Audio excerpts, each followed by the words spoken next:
ఇంకా కొన్ని చెప్పాలంటే ఇప్పుడు చెప్పను. ఆవిడ ఎలాగొచ్చింది, ఎందుకు వచ్చింది, ఎక్కడ ఉంది, అవసరమైనప్పుడు చిట్టా ఇప్పుతాం, అది కూడా చెప్తా.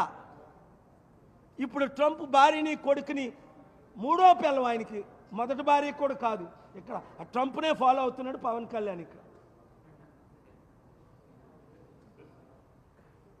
ఆయనకి ముగ్గురు భార్యలు, ఈయనకి ముగ్గురు భార్యలే.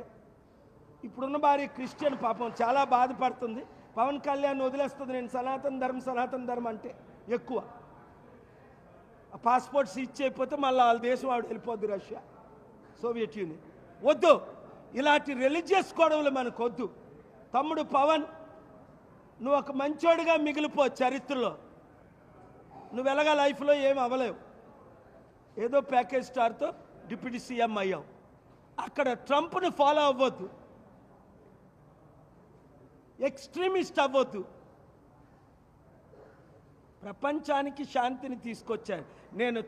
నేను కొట్టినా తిట్టినా మరలా ట్రంప్ నన్ను కలుస్తాడు. ఎందుకు? నా హృదయం ప్యూర్. నేను నా దేశం ప్రజల కొరకు ఫైట్ చేస్తున్నాను. నేను అమెరికాకు విరోధిని కాను. అమెరికా నా second most important country. My first country is India, my adapted country is America, USA.